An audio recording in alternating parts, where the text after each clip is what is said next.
David. Gary, and a lot of deadheads. Seems like a few people are watching. Yeah, man. So it's good. How are you, my friend? I'm good. How are you? How are things on the East Coast? Very, very well. As we've said almost every week, Friday is our touchstone. Friday is the moment we look forward to. As the Easy Beat sang in that great song, Monday, I've got Friday on my mind. And it's because of this. Exactly. And, you know, it's, I mean, I think we're all busy doing things with life, but the one structured thing that, I mean, I think somebody said it the other day, everything is just a blur right now as time goes by, but Fridays for me are the one constant. So I'm loving them, man. These ones are, what is this, our 8th, maybe 7th, 8th? I think it's the 8th, yeah. 8th one. And no end in sight. I mean, I don't think we've really even talked about it. So this is exciting. Yeah, and, you know, we keep finding great shows, either ones that people might be familiar with, but a good many that people haven't seen in a long time, if ever. And, you know, we have some of the standbys, but we also, like tonight, have some that have never made it out to the general public. Yes, as Gary and I said last week, we started, once we realized this is going on for a little while longer, we really dug into the vault and we pulled quite a few shows out that we've been getting transferred. It's quite a slow process right now, as you can imagine. Our transfer houses, the archivists who are pulling the tapes, but we did pull quite a few. And this was one that was at the very top of my list. It's a show I've given a lot of consideration to over the years, for whether it's a meetup at the movies or something on DVD. It's a really terrific show from Buffalo, July 16th, 1990. You know, just the first, a couple of things just to say that Jerry's, you know, 3 songs in the middle of the first set are Mississippi Half Step, Loose Lucy, and High Time. Tremendous songs. And the second set, well, maybe do people want to know? Maybe not. Some people don't. Some people. Okay. So we're not spoiler alert. The second set opens with something that's very, it wasn't unprecedented, but it didn't happen very much. And so when things like that happen, that's when you know the Dead are having fun, when they really mix things up. And this is one of those shows where they really mix things up. It's a terrific show. So, and we got a great guest today. This is an exciting day. Yes, we do. And we are once again raising money for a fantastic cause, the Sweet Relief Musicians Fund, who benefited from the great generosity of our viewers a few weeks ago. And they're back. We'll tell you a little bit more about them in just a moment, but we really want to bring in our guest, don't we? We do, definitely. This is somebody, Gary, you've known him longer than I have. I've known him 22 years, and he is Dennis is the reason that I am working with the Grateful Dead, working for the Grateful Dead. Dennis is the one who said, hey, man, you're an archivist. You should talk to our archivist, Dick Latvala, and talk shop. And we did, and I just never went away. So without further ado, this is our very, very good friend, Dennis McNally. Hi, guys. Hello, sir. Nice to see you. Great to see you. I haven't stared at a screen enough. I just came from our former road manager Jan Simmons' birthday party. So. Oh my God! Did she have like a Zoom birthday party? We had a Zoom birthday party. Oh, wonderful. Yeah. Well, very popular pastime these days. Jan, a colleague of Dennis's and mine, first at Bill Graham Presents, and then with Grateful Dead. So. Yeah. So Dennis, you know, one thing we find out on this show is that new ones come in as the old ones go. Where the old ones don't go, they stick around and new ones keep coming. So there may be people in the Grateful Dead world who are not as familiar with your name, younger people. We have Deadheads who weren't born when the Grateful Dead were still touring. So let's get your Grateful Dead origin story a little bit. You were publicist for the Grateful Dead and official in-house historian and author of a fantastic biography. But let's get back to your beginnings with the Grateful Dead, first as a fan, and then how you got a foot in the door with the band. I went to graduate school, and long story short, I found myself hanging around a lot with a guy who would have a hell of an effect on my life, because he's the guy who said, you know, you should do a book about Jack Kerouac. And I went, that sounds good, and I started working on that. And he was a raving Deadhead. He was also the only other person in our dormitory who smoked dope. And he said, when I apologized for not having any money, he said, dope's like manure. It only does some good when you spread it around. Bless him. So we listened to nothing but Grateful Dead. I mean, I played the first record, but then sort of drifted away. And we did have the Hot Tuna exception, but other than that, it was an exclusive Grateful Dead room. Then that next year, the fall of '72, he took me to my first show, by which time I'd started the Kerouac book. And then after a while, I wanted to do a book about the Grateful Dead once I was sure that the Kerouac book was going to happen. Long story short, very long story short, I got to meet Jerry and mentioned the Kerouac. I had sent him a copy of the Kerouac book. By then it had been published. And Kerouac was a real hero of his. He was his role model. He was a 16-year-old art student in North Beach. Just like all those Brit guitar gods, he was an art student. And Kerouac taught him how to live. I mean, that's the way he'd put it, and how to act. And so he expressed. I managed to slide into this utterly inappropriate, to the context I was supposed to be talking about, conversation. That I had written this book about Kerouac, and he was excited and pleased, and long story short, a couple months later, he sent a couple of guys, and they said, "Why don't you do us?" Which is, of course, what I'd wanted to do for 7 years. And I will say, I kept my cool. I said, that sounds interesting. I'll give that some thought. And then I went home and got drunk. But and so I became the biographer, and after about 3 years, one day, again, very long story short, Jerry said, "Get McNally to." One of the employees said, "Who's going to do publicity? Nobody's doing publicity, and nobody's returning their phone calls, and they keep calling back and annoying me." So Jerry said, "Get McNally to do it. He knows that shit." So that started that, downhill ever since. Well, and you were with the Dead for a pretty solid period of Grateful Dead growth. The Dead were kind of a slow growth in certain times of their career, but then you came in around mid-'80s, early mid-'80s. And then from then on, we had the 20th anniversary, and then In the Dark, and then stadium shows, and then on and on. Yeah, no, it was... my take on it was that there was and it's unique. I think in showbiz, any kind of showbiz, any kind of entertainer, ever, it was 30 years of continuous growth. Now there was, the big spike with In the Dark and all that, but pretty much, my theory is nobody ever left.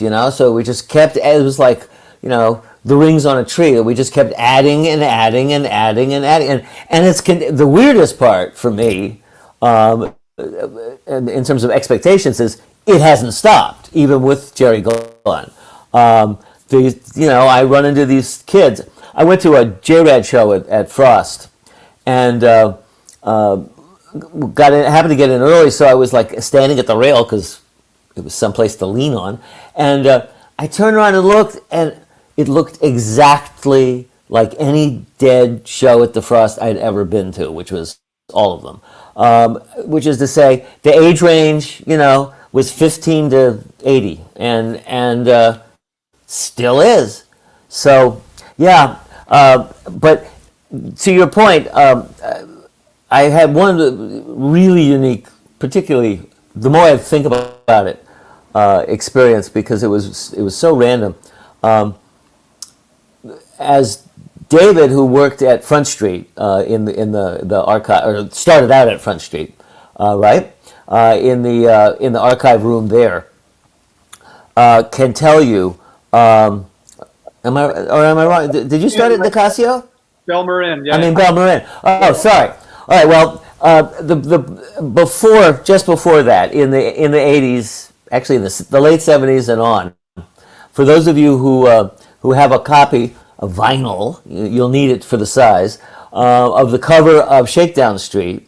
That's Front Street, which is where the Grateful Dead's rehearsal hall and equipment storage was. And they actually recorded, Jerry recorded Cats Under the Stars there. It was perfectly possible to record listen to it. It's gorgeous sounding. It sounds like he was, the finest studio on the planet.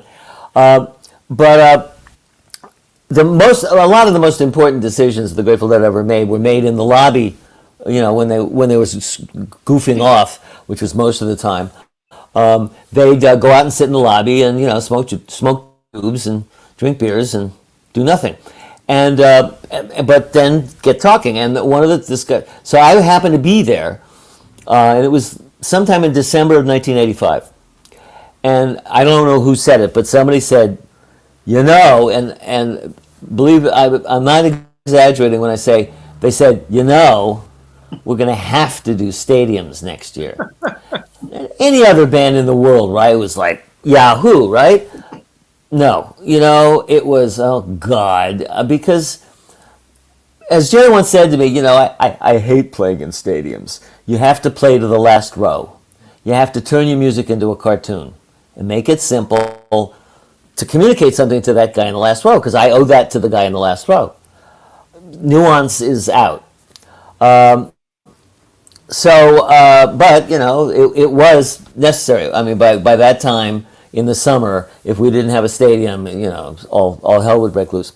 So we then had the world's shortest conversation, because everybody went, oh yeah, I guess we do. And then they said, we're not quite big enough to fill the stadium, so we need a partner. And the short conversation was, okay, so you think Dylan's available? It was just like that fast. And so in '86, we did the tour with Dylan, backed by Tom Petty. And then in '87, we did the tour with Dylan, with us backing Dylan. And of course, along with that was In the Dark. And after that, it was just, it was multiple stadiums, multiple nights at stadiums. And it was a definite, it was a different matter of scale. Although, Dennis, I would say, to the band's incredible credit, you said how nuance was gone when they played stadiums, but parallel to that, the Grateful Dead spent much of their career advancing the art and science of concert audio and concert lighting, so that actually they could play with nuance. You could bring the place to a hush with a Stella Blue and be sitting way up in the rafters, and I had that experience, and still get the nuance, and that was extraordinary. Yeah, no, particularly with video, so that you could actually see faces instead of little dots in the distance, especially with eyes as bad as mine. The fact is that Jerry was sort of griping for me, but in fact he did figure that the technology matched his skill, and they did figure out a way to make it much more subtle, even though it was a stadium. And even in a place as strange, for instance, as RFK, where you were in the middle, and how Healy got that place to sound decent, I will never understand. But they did some brilliant work. They surely did. Indeed. We want to mention one more time, because we only gave a passing mention. Part of the reason we're here is to raise some money for this fantastic organization called Sweet Relief Musicians Fund, which is a very, very peer-to-peer operation started by musicians for musicians who are in financial need. It started back in the early 1990s as kind of a one-off benefit for one artist, and it grew into an ongoing organization that helps musicians with medical issues, with financial issues, with housing issues, and now it has expanded into the COVID-19 era, where they are also helping out other music professionals who are out of work for the foreseeable future. And they are great friends to the musical world, musical community. They were our beneficiary a few weeks ago. We did very nicely for them. We'd like to see if we can match that this week. And on your screen, there's a donate button. I believe it'll be to the right of your screen if you're on a regular browser. Don't know where it is on your handheld device, but a big blue button that says donate. You hit that, and if you are logged on to YouTube, that means they probably already have your credit card information. You can do this very, very, they know everything about just you. Like that. But you can very easily make this donation. As we've said before, we know these are hard times for everybody, but if everybody watching right now kicks in $1 or $2 or $5, that could have a tremendous effect for a small organization like Sweet Relief. And those of you who are more generous or more able, we won't turn you away either. So please hit that donate button. And now let's get back to the meat of the matter. All those donations in the 8 weeks we've been doing this, I think we've cumulatively well over $100,000. So yes. Thank you. And anything Good work. is really appreciated. It's gone some great causes, and we'll continue to do it. So thank you very much. Yeah, I might just add that Sweet Relief has. I work with them on a show for a crew member, a guy named Steve Block, who many of you would know. Worked with Zero a lot, and it was a lovely guy. And anyway, it's righteous, and so yeah, please do. Cool. Thank you all for doing that. The generosity of our community just never ceases or ceases to amaze. So Dennis, there's so much to talk about. We've gotten questions from viewers out there for David and me, as well as for you. David, maybe we'll take a couple before we toss to Dennis. For sure. Let's see. There was one that you'd flagged that was a good one. Yeah, there was one question, Gary, that came up that you kind of pointed to, and it was about Gary and I, and Dennis is in the same role, and we work very closely with the Grateful Dead, kind of immersed in Grateful Dead world, and it's about stepping out and kind of viewing it from either the outside or kind of having other things in life to focus on. And to me, it's all about balance. I remember specifically actually being at a San Francisco Giants game around 2001. It was when Barry Bonds was hitting a lot of home runs. And I ran into Dennis. I was with my brother. I ran into Dennis and his very good friend Lou. And Lou and I started talking, and Lou only knew me from the Dead office. I'll never forget this. And we just started talking baseball. Barry Bonds was there. We started talking, and I was an Expos fan. Expos were still in Montreal at the time. And after a few minutes of this, Lou just stopped and he said, "Hey, man, you're actually just a regular guy." And he'd always just seen me as the guy, the kid in the vault. And to me, it was about balance. And when I was at a baseball game with my brother and I run into Dennis and I run into Lou, I want to talk baseball. I'm here to see Barry Bonds, and he hit 2 that night. So it was pretty cool. So that's kind of how I do it. Is I have a lot of interests, and I'm very passionate about all those interests. But it's about balance. I mean, I think that's what keeps me coming back so passionately to the Grateful Dead's music, because it's something that is so different from my other interests, whether it's fly fishing or whatever it is. I come back, and I come back hard every day. So that's kind of how I do it. Yeah, for me, I feel like I'm so immersed in it in my working life that when I'm away from it, it's a total, anything but. And that's not to minimize my love for this music or how much pleasure I get out of it when I am listening to it as a function of my work. But I want to check out every other kind of music. I want to catch up on some Fellini films from early in his career that I haven't seen yet. Whatever I can do in any other realm is so welcome. And I think it freshens my perspective on the Grateful Dead when I come back to it, frankly.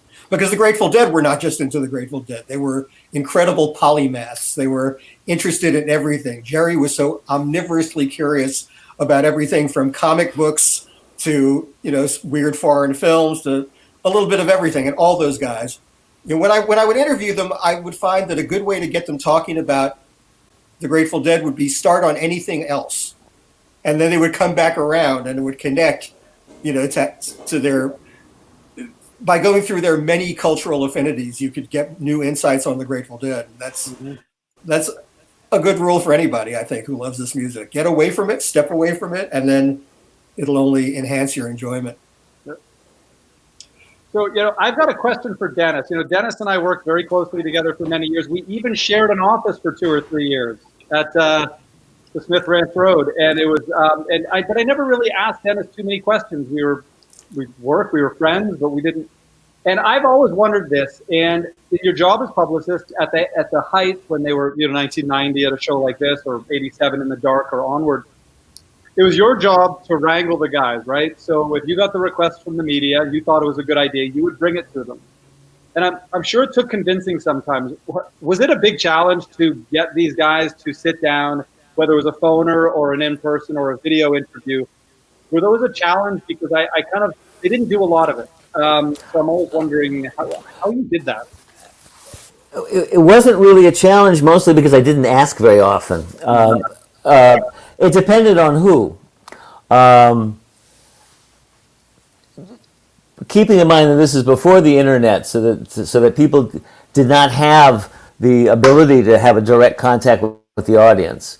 Garcia who was the target for most of the requests, felt an obligation to talk with the media as a way of talking with his audience, to be available. And that was also part of his simply not taking himself too seriously. So that, I mean, the idea of being a Dylan, you know, I don't talk to anybody, that was, you know, he would have, I mean, he couldn't do that. So in all the time that I worked for him, there was one publication that was banned because they'd embarrassed. It was I'll be honest. At that time, it was called High, and this has got nothing to do with anybody who's there now. Okay, this is 30 years ago. High Times. Somebody had asked him for an interview. I don't know. It was before my time, and sort of nothing had come of it. And then they ran an ad, an open letter to Jerry Garcia. Why won't you talk to us? Oh, man. And I mean, he felt embarrassed. So when I take it back. And there was also People Magazine had done the classic bait and switch, where Mickey had an interesting project coming out, and it was 76. What would it have been? Maybe, oh no, it would have been Digga. And to celebrate Digga, and they ended up, so on the pretext of talking about Digga with Jerry, they ended up doing an article about Jerry and children and wives, you know, it's People Magazine, all that crap. Other than that, Jerry never ever said no to me, and never, no-showed. When we did I've told the story about what, you know, the only time I really thought he was going to no-show me was when we the Grateful Dead, after In the Dark, there was the Bammies, which was the Bay Area's version of the Grammys, right? And you all get dressed up, and he didn't want to do it because it was sort of competitive. Some people win and some people lose, and because it was promo, you know, I suddenly became in charge. And I said, you know, look, your peers, you know, all your peers, all the musicians of the Bay Area want to congratulate you. You know, be generous, you know, show up. And he went, well, okay. So, long story short, there was a lot of craziness. Mickey wanted to have this guy, Not Human, Gnott, he was a noise artist, performance artist. He wanted Not Human to saw take a chainsaw to an oil drum for the opening act. We worked that out. So anyway, when Jerry pulled up, finally, he looked at me. It was the best compliment I ever got in 15 years of working for him. He looked at me and he said, you know, I just couldn't figure out a way to leave you holding the bag. And I just said, thank you from the bottom of my heart. And it all worked out fine. Also, he couldn't play on his own setup. You know, they ended up jamming with Huey Lewis and the News. It was the Grateful News. And it was fun, you know. I mean, it was one of those too many people on stage clusters. But you know, there were 20 acts. He had to play through, you know, a standard setup. But that was something he, you know, was not thrilled at. But in general, the answer is he'd say yes. Phil never did interviews. Once in a blue moon, usually somebody from England. He had, you know, he was available to that. Kreutzmann never said yes. Mickey had his obsessions, and you know, that was easy to cope with. And Bobby was sort of, maybe yes, maybe. And Brent, nobody ever asked for Brent, you know, which is sort of symbolically significant. And Bobby would, you know, it would depend on just how busy and crushed he was feeling. But so the answer was, most of my job was getting the TV and the photographers, the visual media, in and out of shows invisibly, so that the band, and most particularly the crew, didn't have to deal with them. And thanks to Healy, who let me take the TV crews to the soundboard and plug in so they'd get good sound and put the sticks up high. They had the lenses; they could get good shots. I made them happy. I made the crew and the band happy by keeping it out of their face. And the only catch would be then sometimes a crew member would look at me and say, "What the hell did you do tonight?" I said, "Well, we had five TV crews and 7 photographers, and you never saw them." They wouldn't. I was good. They wouldn't be the crew if they didn't say that, of course. Of course. That was life with the Grateful Dead. Right. So anyway, it was a great job. Go. Okay, this is a question that relates to what you said earlier about getting Dylan and Tom Petty and beginning the stadium era that way. Can you ask Dennis how the Dead went about selecting their openers for summer tours between the late 80s and 95? Well, there's a combination of things. I mean, John Scheer, who generally handled the East Coast tours, and that was the bulk of the stadium shows.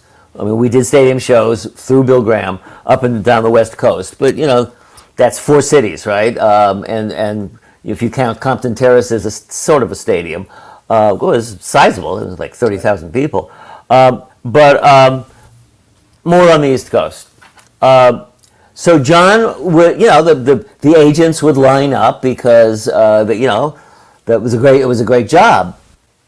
The irony of it all, and here's the truth: only one person wanted an opening act, and of course he had the biggest vote, and that was Jerry. The rest of the band didn't give a shit. The crew hated it because it was more work and more people to deal with, and just generally it complicated their lives. And the audience didn't care about it.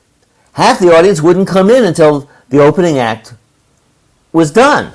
I mean, there were times when we this led to some amazing moments. Sting's first shows and he had a fantastic album. It was a great album and a great band. I mean, Mickey was like glued. Vinny, you remember his last name? Vinny Colaiuta. Vinny Colaiuta.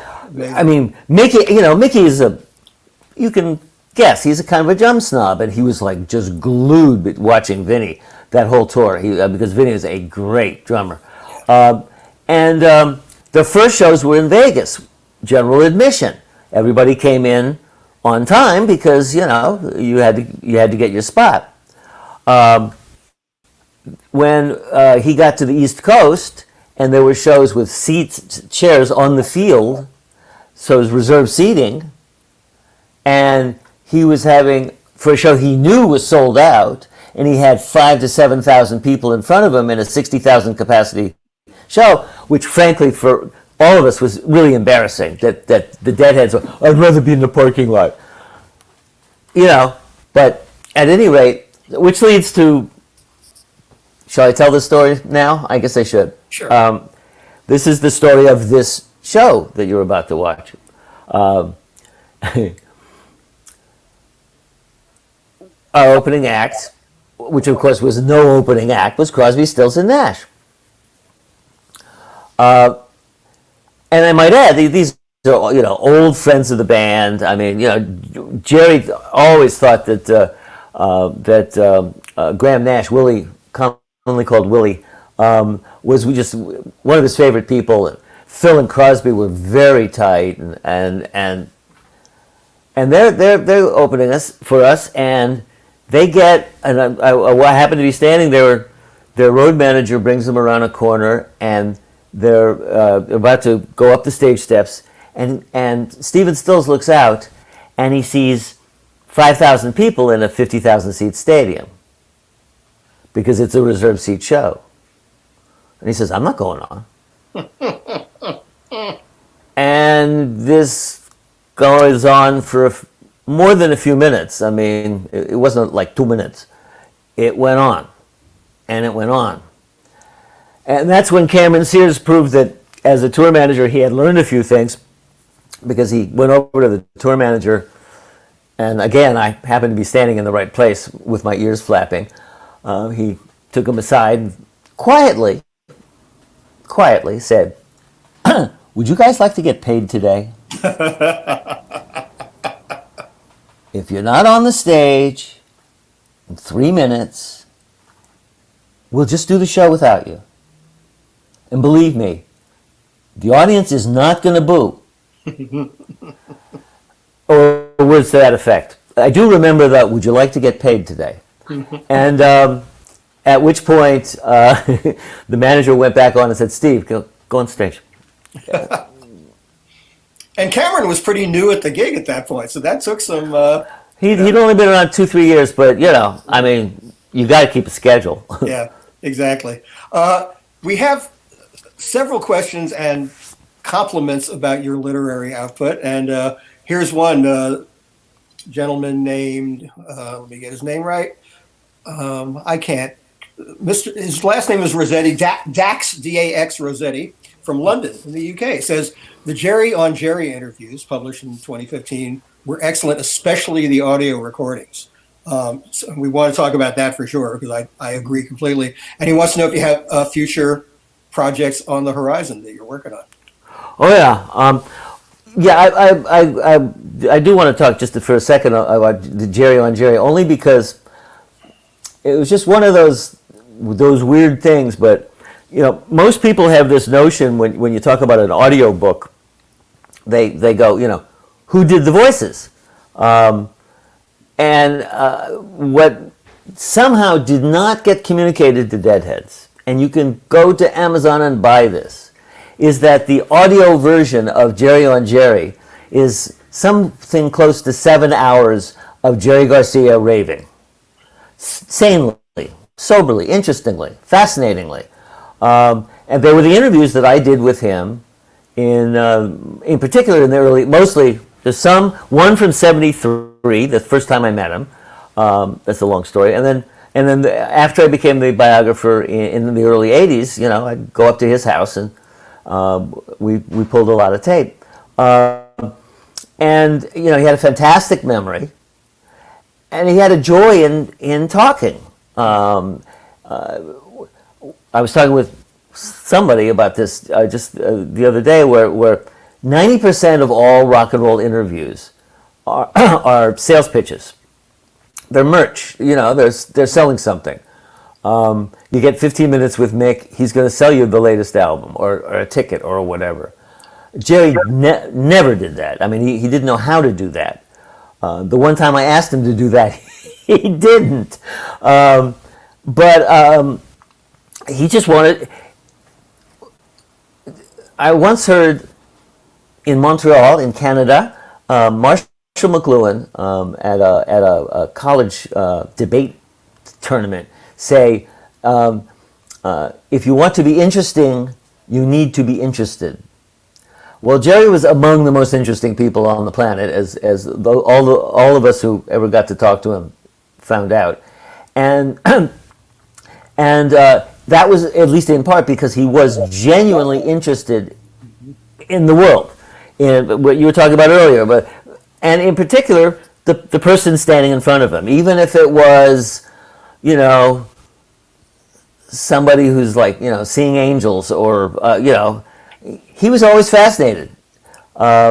He would tell in the early days when he was playing at the Keystone Berkeley, he'd get there like 3 p.m, and the show didn't start till 9, and he'd just sit there with a cup of coffee running scales for 5 hours, and he would tell Steve Parrish, go find me somebody weird.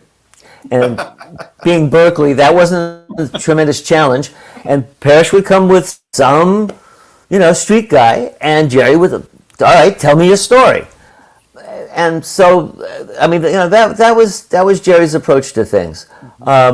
So anyway, that's what Jerry on Jerry's about, and you can hear him do it. I had more people say, who did Jerry? And it was like, how did this memo not get through?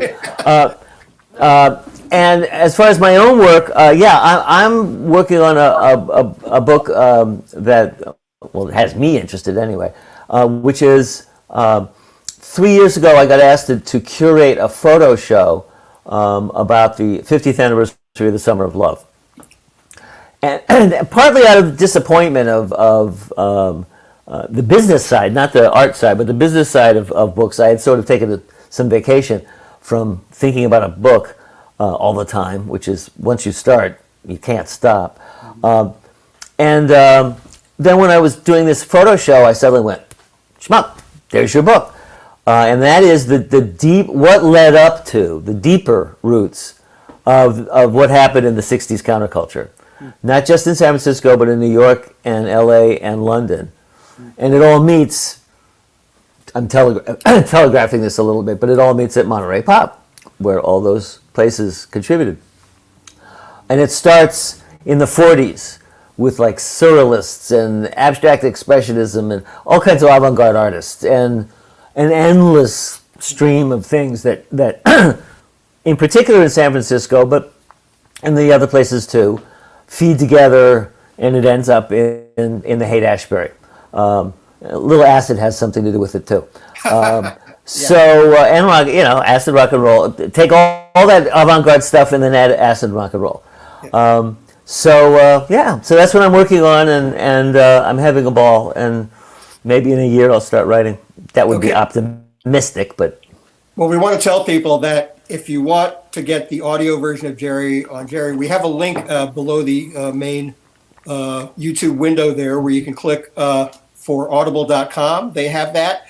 And as for Dennis's other books, including the Jerry physical book, if you want that, or Long Strange Trip, The Inside History of the Grateful Dead, or On Highway 61, a fantastic book. On Highway 61, Music, Race, and the Evolution of Cultural Freedom, a fascinating work of history that really traces a lot of the history that converged and brought together rock and roll and blues and R&B and a lot of the music that we wouldn't be here without. So we are recommending that people support independent bookstores so Amazon doesn't need all the money. Bookshop.org is an organization we're urging you to check out. We also have their URL at the bottom of our YouTube page. So do check them out and check out Dennis McNally's books because they'll make your life a better thing. Thanks, Gare. Speaking to the lack of awareness of Jerry, the audio, I've got the book, fantastic, love it. And I'm pretty in tune with what's going on in the dead world. And I didn't know about the audio. So I'm going to buy that tonight. So, Dennis, I'm on it. So thank you. But seriously, if you don't know about it, it's like just wow. I mean, there was something of a glitch in the communication, and it was a pity because 7 hours of Jerry. He's so funny. I mean, I've listened to a lot of Jerry, just watched a lot, and it's melodic. I could listen for 7 hours. So, all right. Plan a nice road. Speaking only not necessarily for me because among other things it involves my voice and I can't stand listening to me. But plan a nice road trip. It's great for a long drive and he makes the scenery go by nicely. Excellent, fantastic. David, have you picked out any more for Dennis? Or? Yeah, let's just take a quick look at what we got going. There was a good question. It was from Stu Leviton, a deadhead I see online a lot, and it was the same question about what are you working on now. So I think that pretty much covered it. Yeah. How about this? This is a question for you, but I can pitch in because I was at this event as well. Really enjoyed Long Strange Trip, the best of all GD biographies, says this particular viewer, Dave. You mentioned that at Winterland, New Year's Eve 1970, balloons were dropped at midnight and a beautiful engraved card with an attached barrel of Orange Sunshine LSD. Please expand on this. Could this have really happened? Does anyone have an engraved card left as the ultimate dead collectible? Dennis, were you at that show? Or did you? No, that's a little before my time. I was. Yeah. And I got a card. Uh-huh.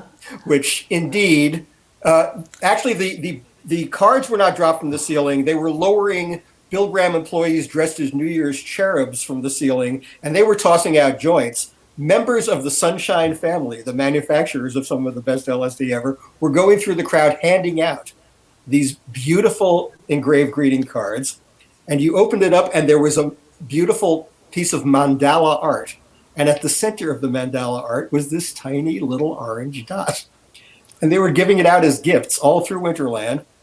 I had already taken care of my refreshments for the evening, so I saved it for a later date. But that is a true story, viewer. I knew, and I thank you for clarifying that, because I was quite certain that it didn't come from the ceiling. Yeah. Because that would have involved Bill, and Bill drew. Bill knew that there were certain freedoms enjoyed by the audience, but that would have had him participating in it, and I always said, that doesn't ring true. Yeah. Now, that makes total sense. And when he finally did get his, he had a good time. So. Right. That was my very first night in San Francisco or on the West Coast at all, and I wound up thinking. It's always like this. As I watched the first sunrise of 1971 from Mount Tamalpais still blazing out of my mind, and said, "Is this an average day in Northern California?" Yeah, pretty much. We got anything else? Let's see. I have a question that, again, I'm going to be my personal curiosity. It's something I probably should have asked years ago. So, I get a lot of people saying, "Oh, the backstage scene, it must be a real party after a concert," right? Well, and then I've talked with Cassidy and Cameron about it, and when those, especially at stadiums, when the encore was done, it was a race to the transport to get out. That's what kind of went down when the show was over? They were out before the lights came on, almost. Absolutely. Okay. We called it a bolt, and literally you came down the stage stairs. Mm-hmm. Usually, the vans were parked like at a stadium. There'd be a ramp down to the stage where the trucks would bring the equipment, but they'd be filled up with the vans as the show ended. There'd be the guys from the catering crew would be there holding lunch bags, which were full size, Safeway bags full of whatever food you wanted, or a bottle of wine, or whatever, or Phil's peanut butter and jelly sandwiches. Go figure. He could have had anything. You got into the van, you were gone. If it was an arena, somewhat smallish, or if it was one of like the 3 nights where you weren't flying that night, the party was at the hotel. No, the only exceptions to that obviously were home shows, and that there were certain people that would party back. New Year's Eve, people would gather, but even on New Year's Eve. By the time you got to New Year's Eve, it'd be the weather in San Francisco is raw around New Year's Eve. Half the band would have the flu, and by now it's 3 a.m. Most of the time it was like it's time to go to bed. I mean, yep. The party scene. There was definitely a party scene, more of a party scene when I joined the road crew that is to say the touring party in '84 than by the '90s, but it happened mostly back at the hotel. Cool. Okay, we are just about winding down to the time for the Shakedown Stream to begin from this great show from Buffalo in 1990. We want to mention one more time, please continue through the concert footage to donate to sweetrelief.org. Also want to mention it's the 50th anniversary of an incredible year in Grateful Dead history, 1970, and Dennis was one of the primary witnesses for an excellent article in the San Jose Mercury News, which I believe ran today or yesterday, and we have the link to that down there. Jim Harrington was the writer, I believe. Yep. And it's really, really good stuff. So if you're interested in the whole story of Working Man's Dead, the 50th anniversary edition of which is coming out very soon. Coming out in 2, yeah. Right, and that whole year, it's really great reading with Dennis's historical knowledge and insights. Dennis, we've got to extract a promise that you'll come back and do this again. This will be going on for a while. I'm having fun. All right. Sure. Always love talking to you. The 45 minutes flew by. Thanks so much for being with us. And now we get to tell people that below this screen, you will find the link. It's on a separate YouTube feed to the actual show from, what was the date again, David? July 16th, 1990. At Rich Stadium in Buffalo. So go down there and click on that link. Enjoy the show. Keep watching. keep donating, and we'll see you all next Friday. And I hope we see Dennis again on a very near Friday, because we love you, man. Thank you, Dennis. My pleasure. Thank have you. Have a good show, everybody. Oh, yeah. All right.